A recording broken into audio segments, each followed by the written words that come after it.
दोस्तों, हम मानवों ने प्राचीन काल से ही संघर्ष करा है और उस समय के दौरान हमने युद्ध में छिड़ने के लिए कुछ रचनात्मक तरीकों का आविष्कार किया है, जिन्हें हम आज की आधुनिक भाषा में हथियार यानी कि वेपन्स कहते हैं। आज की यह वीडियो कुछ खास होने वाली है, क्योंकि आज की इस वीडियो में हम आपको कुछ ऐसे हथियारों के बारे में बताने वाले हैं जो हमने प्राचीन समय में यूज किए हैं, लेकिन आज हम में से मैक्सिमम लोग उन्हें भूल चुके हैं। तो चलिए फिर शुरू करते हैं। दोस्तों, इसका मतलब होता है चक्र। इसे फेंकने वाले हथियार का आविष्कार प्राचीन भारत में ही किया गया था। यह एक बेहद धारदार हथियार होता था। लड़ाई में इसे पूरी फोकस के साथ फेंका जाता था। अगर इसे चलाने वाला माहिर हो तो हथियार दुश्मन के लिए किसी कहर से कम नहीं है। चक्र का इस्तेमाल करने वाले सैनिक हमेशा 2 चक्र अपने पास रखते थे। फेंकने के साथ ही इसका इस्तेमाल आमने सामने की लड़ाई में भी किया जाता था। भगवान श्री कृष्ण का प्रसिद्ध और सबसे पसंदीदा हथियार भी सूर्यदर्शन चक्र ही था, जिससे उन्होंने पापियों का सर्वनाश किया था। इन कल्चर इस हथियार का इस्तेमाल यूरोप में 18वीं शताब्दी के अंत तक किया गया था। इसे इस तरह से डिजाइन किया गया था कि इसमें अपराधी की गर्दन से लेकर उसके हाथ और पैर तक आसानी से फंसाया जा सकता था, और इसे एक बार फंसाने के बाद वह अपराधी कुछ भी नहीं कर सकता था। इस हथियार का ज्यादातर इस्तेमाल घोड़सवार अपराधियों को पकड़ने और उसे घोड़े से नीचे गिराने के लिए किया जाता था। रूमी। दोस्तों, रूमी नामक यह हथियार बेहद ही लचीला होता था। देखने में यह तलवार की तरह होता है, लेकिन यह तलवार जितना हार्ड नहीं होता। इसमें आमतौर पर स्टील से बनाया जाता है, जिसकी खासियत यह होती है कि इसमें एक हैंडल से जुड़े कई ब्लेड्स होते हैं, जिसका इस्तेमाल योद्धा युद्ध में एक बार में कई दुश्मनों को मारने के लिए करता था। युद्ध में ले जाने के लिए राजा और योद्धा रूमी को अपने हिसाब से डिजाइन करवाते थे, जिसमें कभी कभी एक हैंडल में 30 ब्लेड थे, जो कि एक बार में ही कई योद्धाओं को मारने के लिए काफी होते थे। इस्तेमाल न होने के कारण इसे अक्सर बेल्ट के रूप में पहना जाता था। टेशन। दोस्तों, इसे जापानी हथियार इस्तेमाल ज्यादातर फीमेल निंजा द्वारा किया जाता था। फीमेल निंजा भेष बदलकर इस हथियार का इस्तेमाल अपने दुश्मन पर करती थी। यह एक पंखे की तरह दिखने वाला हथियार बेहद ही खतरनाक होता था, जिसे स्टील से बनाया जाता था। मध्यकालीन युद्ध में सुमराही तलवारबाजी स्कूल्स में भी इसका परीक्षण करवाया जाता था। निंजा और सुमराही टेंशन को अक्सर सिग्नल देने के लिए भी इस्तेमाल करते थे, लेकिन इसका इस्तेमाल उस समय जहरीले तीरों और कई खतरनाक फेंकने वाले हथियारों से बचने के लिए योद्धाओं द्वारा किया जाता था। टैको कागी। इस हथियार से चलने वाले तेज धार वाले हथियारों का इस्तेमाल मध्यकालीन जापान में विशेष रूप से फेमस था। टैको कागी का पूरा नाम 2 जापानी शब्दों टैको और कागी से मिलकर बना है, जिसमें टैको का अर्थ हाथ और कागी का अर्थ छाया होता है। टैको कागी का आकार 4 हाथों के नाखून के जैसा होता था। जब इसका इस्तेमाल किया जाता था तो दुश्मन इस हथियार को समझ नहीं पाता था, और जब तक वह समझ पाता था तब तक बहुत देर हो चुकी होती थी।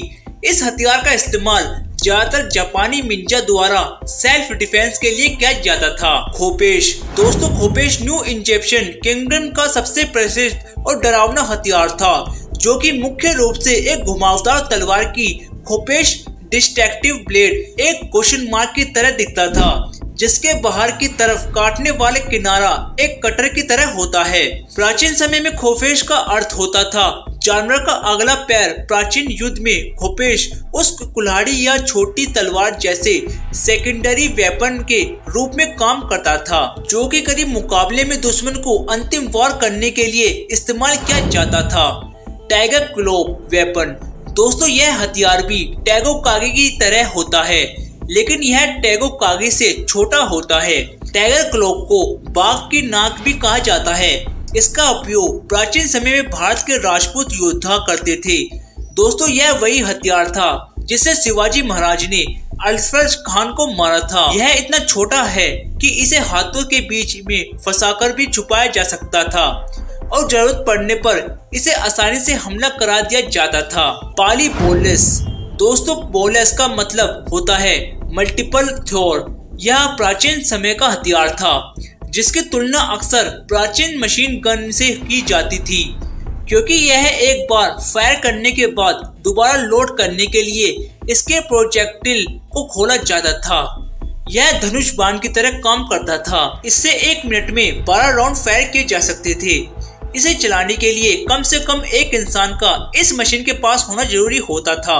द इंग्लिश लोगो। दोस्तों लगभग 6 फीट लंबे इंग्लिश लोगो का आविष्कार मध्ययुगीन काल में ही हुआ था, जिसकी उत्पत्ति में 14वीं शताब्दी तक इंग्लैंड में वेल्स के बीच बहस हुई। यह युद्ध और शिकार के तैनात इंग्लैंड और वेल्स के दोनों के लिए एक प्रमुख हथियार बन गया। लेकिन अनफॉर्चुनेटली साल 1250 से 1450 के डॉमिनेटिव पीरियड में कोई भी लंबे धनुष नहीं बचे। रोज हेनरीज के डूबे हुए शिप के अवशेष से 130 से अधिक लंबे धनुष और 3500 तीर मिले, जो ऐतिहासिक हथियार के महत्व की बेखूबी व्याख्या करते हैं। गन शील्ड गन का इस्तेमाल फ्रांस के राजा हेनरी एक बॉडीगार्ड्स करते थे। यह लकड़ी का बना एक खांचा होता था, पर उसके पीछे से किसी को बिना हथियार दिखाए ही गोली मारी जा सकती थी। इसमें पिस्टल सेट करने के लिए एक सुराग भी होता था। Suede baker. दोस्तों यह हथियार आम चाकू की तरह ही दिखता है, पर यह किसी भी तलवार को तोड़ने में सक्षम होता है। अगर कोई तलवार से हमला करता है तो इसकी मदद से न सिर्फ तलवार के वार को रोका जा सकता है, बल्कि तलवार को ही तोड़ा जा सकता है और फिर सामने वाले का सीना भी चीर सकता है। प्राचीन समय में इसका इस्तेमाल घुसपैठ से बचने के लिए किया जाता था। Morning star. दोस्तों इसके नाम पर मत जाइएगा। गेंद नमूना आकृति वाला हथियार बेहद ही घात होता है। Morning star. दोस्तों इसके नाम पर मत जाइएगा। गेंद नमूना आकृति वाला यह हथियार बेहद ही घातक होता था, जिसमें एक डंडा होता था और डंडे के ऊपर फुटबॉल नमूना एक भारी नुकीली गेंद लगी होती थी। इसे उठाकर मारने पर यह किसी भी लक्ष्य को छेद कर सकता था। दुश्मन इसे पहली बार देखकर तो हल्के में ही ले लेता था, लेकिन जब उसके ऊपर इसका हमला होता था तो दोबारा वह किसी लायक नहीं बचता था। अगर आपने बाहुबली मूवी देखी है तो आपने इस हथियार को उस मूवी में जरूर देखा होगा। उस मूवी में राणा दंग बाती को ऐसे ही हथियार इस्तेमाल करते हुए दिखाया गया था। गुंगा मुंगा। दोस्तों इस हथियार का इस्तेमाल अफ्रीका कबीले के लोग करते हैं। इसे इस तरीके से डिजाइन किया था कि इसमें 4 से 5 तरीकों के चाकू लगे होते थे। अफ्रीका कबीले के लोग इसका इस्तेमाल जानवरों के शिकार के लिए किया करते थे, और वह जैसे ही जानवरों को देखते थे तो इसे फेंककर उन्हें मार देते थे, जिससे यह तुरंत ही उनके शरीर में घुस जाता था और उनकी तुरंत मृत्यु हो जाती थी। इनकी धार अगर आपको छू भी जाए तो आपका उतना हिस्सा कट जाएगा।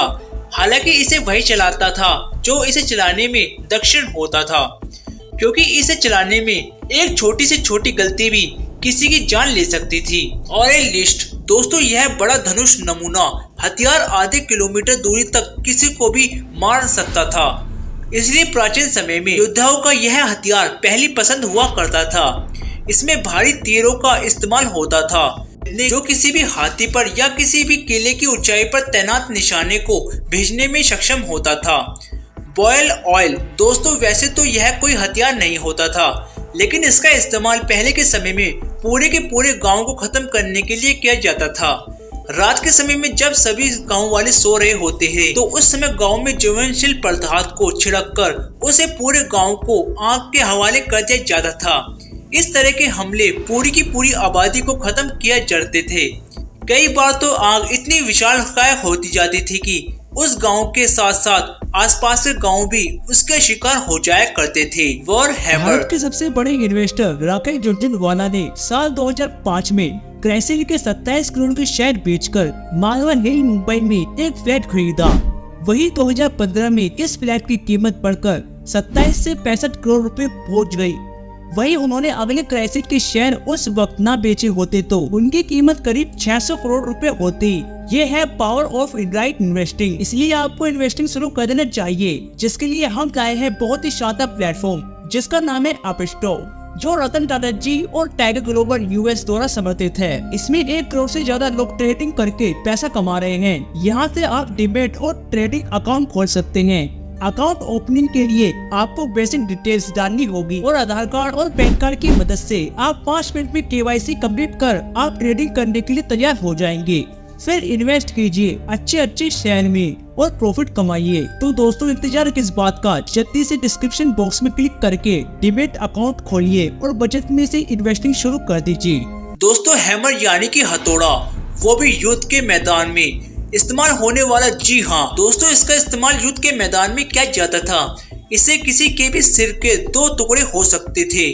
हालांकि इनका इस्तेमाल आज भी कई जगहों पर छिपे रूप में होता था। लकड़ी का भारी गट्ठर दोस्तों पुराने समय में युद्ध होता था, तो कई बार योद्धा अपने दुश्मनों के महल में घुसने के लिए इस तरीके का इस्तेमाल करते थे, जिसमें एक बड़े और मोटे से लकड़ी के टुकड़े को कई लोग मिलकर उठाते थे और कुछ लोग दूर ले जाकर जोर से महल में मुख्य दरवाजे में मारते थे। और 4 से 5 बार ऐसा करने पर महल का मजबूत से मजबूत दरवाजा टूट जाता था। डेड बॉडीज दोस्तों, यह तरीका भी प्राचीन समय में एक वेपन की तरह इस्तेमाल किया जाता था। इसके तहत कोई भी देश अपने पड़ोसी देश से बदला लेने के लिए उसके जलाशयों और कुओं में चोरी छुपके किसी भी अपराधी को मृत्युदंड देने के बाद मारकर उसे जलाशयों और कुओं जैसी पानी के स्थानों पर डलवा देता था, जिससे वह पानी दूषित हो जाता था। इससे उस पानी का इस्तेमाल करने वाला पूरे गांव, शहर और कस्बे में बीमारी की गिरफ्त आ जाती थी।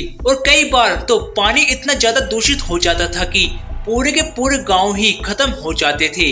लेटेंट सील्ड दोस्तों, इसका इस्तेमाल इटालियन रिनेसांस पीरियड के दौरान 15वीं और 16वीं सदी में इटली में किया जाता था। इसमें डाल के साथ ही कई चाकू लगे होते थे, जो हमले से बचाने के साथ ही किसी भी जान ले सकते थे। तो दोस्तों ये हैं कुछ ऐसे प्राचीन हथियार जिन्हें आज मैक्सिमम लोग ही जानते हैं। वैसे आपको इनमें से घातक हथियार कौन सा लगा है, नीचे हमें कमेंट सेक्शन में जरूर बताइएगा। वीडियो को लाइक करके शेयर करें और ऐसे ही वीडियोस देखने के लिए चैनल को सब्सक्राइब करके नोटिफिकेशन बेल को ऑन कर ले।